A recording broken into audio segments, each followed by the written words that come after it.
What's up, everybody? Zach here with the Nerd Cave. Hope you're all doing well today. Let me know how you are down in the comments below. It is Tuesday.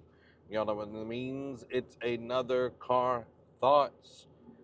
And it's been a long weekend, which is a good thing because it's not a long weekend as in I had to work all weekend. It was a long weekend of, I got an extra day off, which was fantastic. I needed it for sure. I hope your Memorial Day weekend was great as well. Got a lot done in terms of resting, which I have needed desperately. I feel like I've been trying to get as much rest in random places as possible. So take care of yourself, guys. Make sure that you're getting rest and that you are, um, taking care of your body because you only get one of those. I know I've talked about that a few times on here. So, but yeah, I took the weekend and me and Amy did a lot of different things. Had a good weekend. Uh, Finished Assassin's Quest by Robin Hobb, and we've been talking about the Farseer trilogy for a while. And we finished Assassin's Quest. We've been watching a little bit more TV recently. That's why it took us a little bit longer to finish the book. But we finished it Sunday, I want to say, and it wrapped up really nicely. That's the nice thing about it. It was kind of a long journey to get there, and it ended really well. Me and Amy both agree that Royal Assassin, the second book, is the strongest of the books so far. We are going to be, I think, reading Priory of the Orange Tree next, um, for the Appendix Book Club, which is over on Fable if you want to join. But yeah, Assassin's Crest, it ended really well. I thought that Robin Hobb tied the bow on it, where it's like, okay, that's a nice solid trilogy. Because a lot of times, and I don't know how the series was written and everything, but a lot of times it's like you wrap something up, but you leave enough lines, and she left some lines in the water for us to be able to go somewhere else. But it felt satisfying to end the book, and it's like, okay, we could end here, but there's a lot more to be done within the series. There's 16 books in the total series, so we have 13 more to go through if we want to read everything in the Elderling Saga or whatever it's called. I have no idea. So it's I if you have not read, my coworker Nick has just started Assassin's Apprentice, which is really really good. It's a little slow in the beginning, but it's really good. So highly suggest y'all go read that. I've been reading Raybearer. It is it's a YA like African story where this girl is raised by these teachers and everything, and her mom is like, she's evil somehow. They haven't really explained like how she's evil yet. I'm only like an hour and a half into the book, but she's apparently evil, and she wants to kill the prince or of the emperor, like the next in line emperor and everything. And I'm enjoying the book. The lore, the world building is really, really good. And I think the more I get into it, the more I will enjoy it. Because I'm already liking it so far. So I'm liking that. I'm finishing up Smart Brevity this week. That's something that I want to get done and out of the way. I am wanting to get a physical copy of it because there are a lot of examples within the book on how to write Smart Brevity. It's like they read it out in the audiobook, but it's better to see it on the page and everything. So I'm hoping to get in, like the next month to get Smart Brevity as a physical book so I can look at it and everything. But it's helped a ton at work and communicating things for like editing and all of that. So that's kind of the reading adventure that I've been on lately. Again, I think right now we've got a poll between Ships of Magic, which is the next Robin Hobb book, Priory of the Orange Tree, and Sword of Keegan.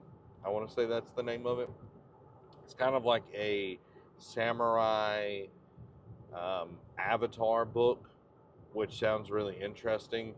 So if y'all want to join the book club and vote, get Fable. It's a free app. It's like a social, it's a better version of Goodreads, in my opinion. It has like a social feed and all of that. Um, Go check it out. Join the appendix. Same kind of branding and everything as the podcast has. So join there, vote, and we'll read whatever gets picked. It looks like it's going to be Priory of the Orange Tree, but we'll see. We'll see as more votes roll in on that. So, yeah, been reading that. Yesterday we watched Dune 2. If you are a fan of Dune, you probably have seen it. You might not have. I don't know. It took us until it came out on streaming services because I like, as much as I like going to the theater, I don't like going to the theater. The last thing we went and watched in theaters was the Eras Tour, which was really great. But yeah, I don't know. Like, I like being able to pause the movie, go to the bathroom, get something to drink, get a snack, whatever, pause it and talk about the movie. Like, that's something that me and Amy do a lot with like books, is like when we're reading, like we talk about it, we discuss it and everything.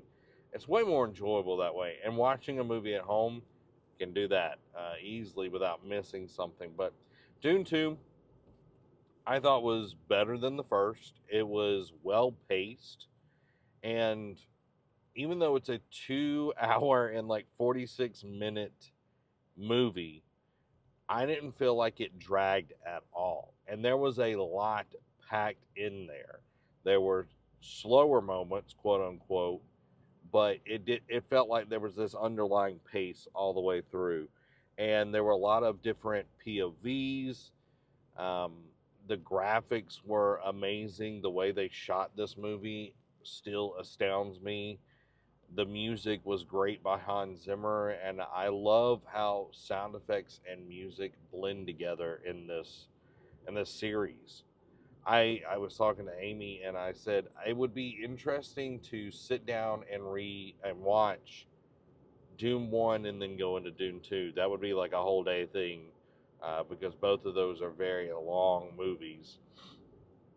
But to see that transition, because it pretty much picks up right where you leave the first movie and goes into the second movie and everything. But the twists and turns that Frank Herbert did in the book was amazing, and the way they took the source material and made it into something that people could enjoy, because there have been two other attempts to make Dune. There was the 80s movie with the Twin Peaks guy. I can't remember his name at the moment.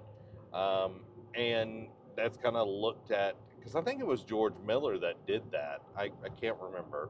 Um, but yeah, like that version of it.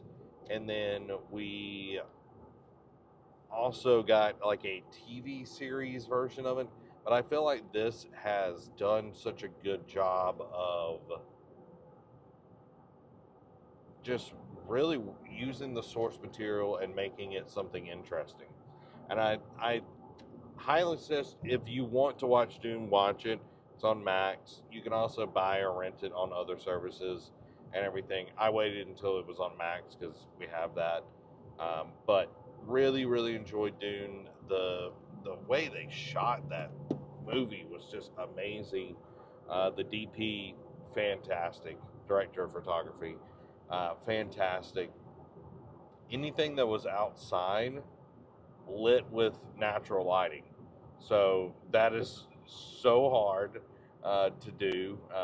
You know, natural lighting, and you've got reflectors, you've got flags, which is um, you're cutting the light. You're you're reducing the light.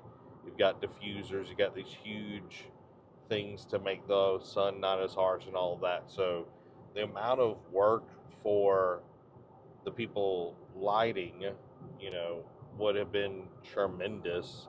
And dealing with sand, like I can only imagine dealing with sand. The little bit I've done on shoots, like we've been at a beach and sweeping the sand and all of that. Like you have to make sure no one's footprints that aren't supposed to be there are there. So having to sweep all the time, and like there's nothing quick about that kind of process. It is a very methodical thing.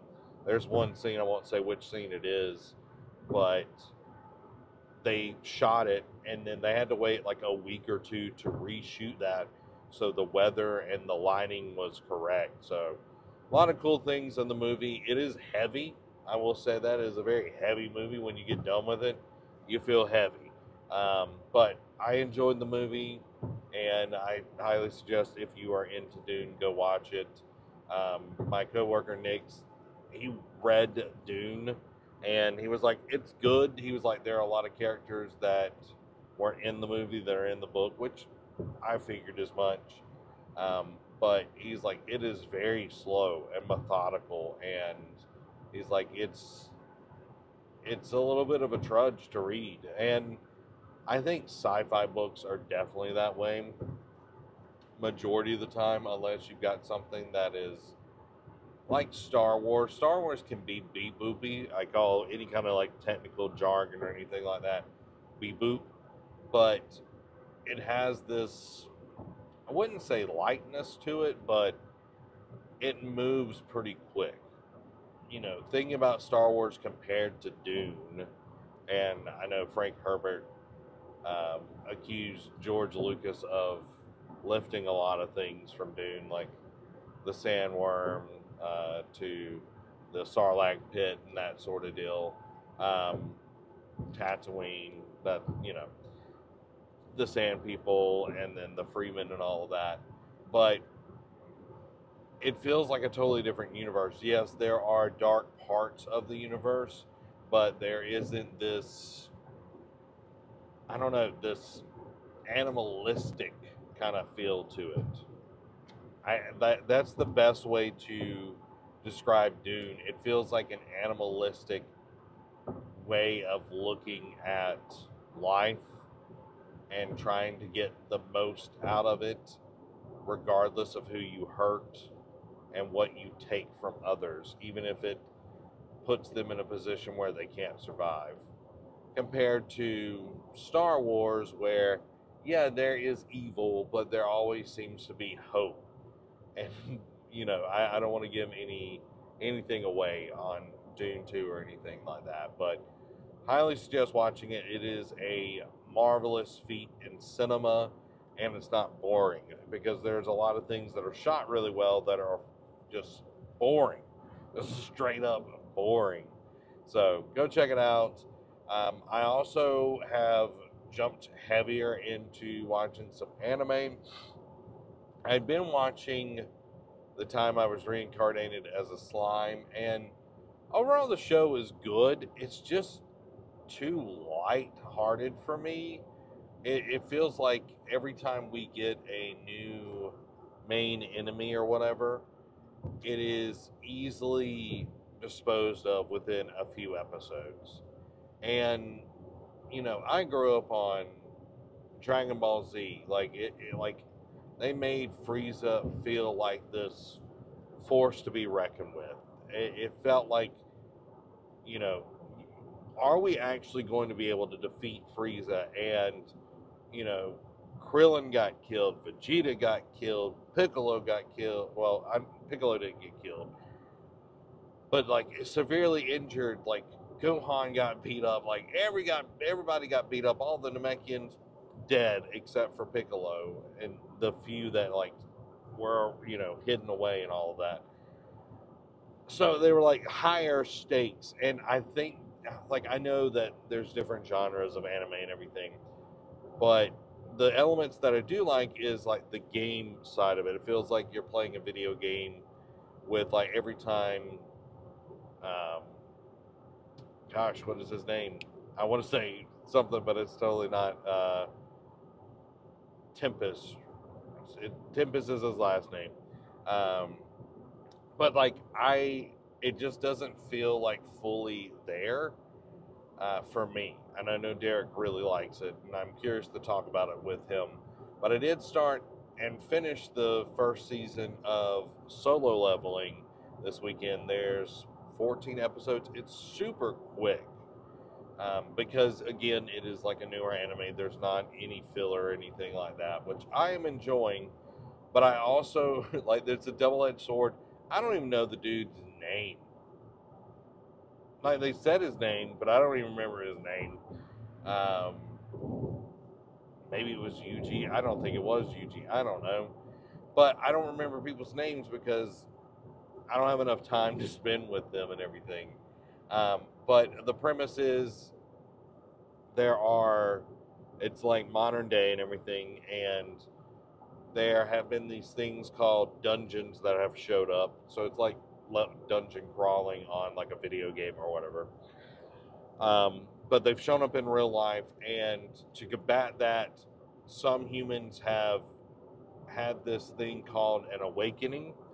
And what that is, it awakens powers within them. They can be a hunter, a tank, um, a mage, an assassin, that sort of deal. Hunters are what they're called overall. And once you awaken whatever level you're at your awakening is what you stay at for your whole life. So there's S all the way down to E ranks. And our main character is known as the weakest hunter in the world. So he is an E rank. And the first episode sets all of this up really, really nicely. But there is something that happens in the first episode where he becomes the quote unquote player of the game, where there's these pop up windows that only he can see, that he has daily quests that he has to do. There are um, tasks that he can complete, there's drops, all of this XP gain for him doing tasks and everything. But he's the only one that can level up. And a lot of the time he is quote unquote solo leveling, where he is going into special dungeons by himself that only he has keys for or whatever. And the show is done really well. It is this, this kid that goes from the weakest to becoming more and more powerful over time, the more he does and the more he kills and that sort of deal. And these are like monsters that are coming out, and they have different ranks. I like it a lot. Unlike when I was reincarnated as a slime, I feel like it is a lot better paced. I don't feel like the enemies are just pushovers, like there's challenges, there's a goal in mind. And I think that's something that I need when I'm watching or even playing something like yes, Animal Crossing is cool and interesting, but I need like an actual tangible goal when I play a game or watch a show or whatever. So I'm enjoying it. I can't wait for another season. It apparently started out as a web comic in Korea, which I thought this was really cool. So it started as a web comic, and I think it was totally free. I don't really know. It started back in 2016, and then it got picked up and put into like manga form and everything from what I've read. And then there was like translations and everything, and then the show came about. But the world, the like it seems like kind of basic when you talk about it, but the world's interesting, and the idea, the premise of the show I really like, because anybody that's ever played an MMO, any game really, Destiny or whatever, like there's times where you don't have a squad. There's times where your squad is either stronger than you or weaker than you, and you have to go out on your own and kind of level and grind yourself. so you can get better gear and all of that. So it definitely scratches the itch of like the gaming side of stuff. So if you're looking for something that is along those lines, Solo Leveling is really good. The other anime that I watched this weekend and caught up to where they're at right now, I just finished episode 8 of Kaiju number 8, and there are 12 episodes, so we still got 4 episodes left in the season. This show is really good. This show is really good because it has the perfect mix of like old school anime where you've got some of that cowboy bebop flavor in some of the things, but then you have humor. I like a good anime that can introduce humor in the right ways without making the character seem completely silly. And you are in this world where kaiju show up all the time, and there is a defense force that is specifically made to take care of the kaiju and kill them. So there's that. And then you have the people that clean up after the kaiju, disposing of the body and everything. They do a lot of research and make materials from it and all of that, but it's a very nasty process. And that's where we find our main character. And he has wanted to be in the Defense Force, but he could not pass all the tests to get into the Defense Force. And things happen within the first episode, and he becomes a kaiju somehow. I'm not going to tell you all the ways how, but it is such a good, it's quick again. It's a newer type of anime where things are quick. And again, I don't remember their names. I just know kaiju number 8. You know what I mean? And that's okay with me at this point. Like I'm not here to learn people's names. You know what I mean? I think the longer I watch it, I definitely will learn it and everything. Maybe some reinforcement of their names. I'll look at their picture and like, that's his name. But really, really good. Highly suggest it, especially if you like Godzilla, that sort of deal, King Kong, kaiju fights. That they're all in here, and the system that is in there with like the defense force and everything, and how they can grow stronger and everything. So good. Highly suggest it. So those are my 2 picks. I can't wait to talk about it with Derek. I'm hoping that I can get Derek to watch these before our next episode of Eat Sleep Anime. I'll talk more about them. By then I think we'll have the rest of Kaiju number 8. I might go back and rewatch both that and Solo Leveling. I also watched the first 2 episodes of My Hero Academia that's been dubbed. Really, really good. I don't want to give any spoilers. Don't want to give anything away for anybody that's watching My Hero. That start of the season off to a bang, and I am very curious to see where it goes with the stakes already this high. So guys, we're about here at work. I hope y'all have an awesome day. If you haven't already, make sure to hit the like button. If you want to support the Nerd Cave, go over to patreon.com/nerdcave. You can become a free member as well. You can go over there, become a free member, and you will get cool things because I post sometimes for just the free members. So you might get some cool things there. But guys, thank you for letting me chat about all the random shows that I've been watching and everything. I'll see you tonight. Tonight is our community game night. We're going to be playing some Fallout 76. So love y'all. I'll see y'all then. Bye-bye.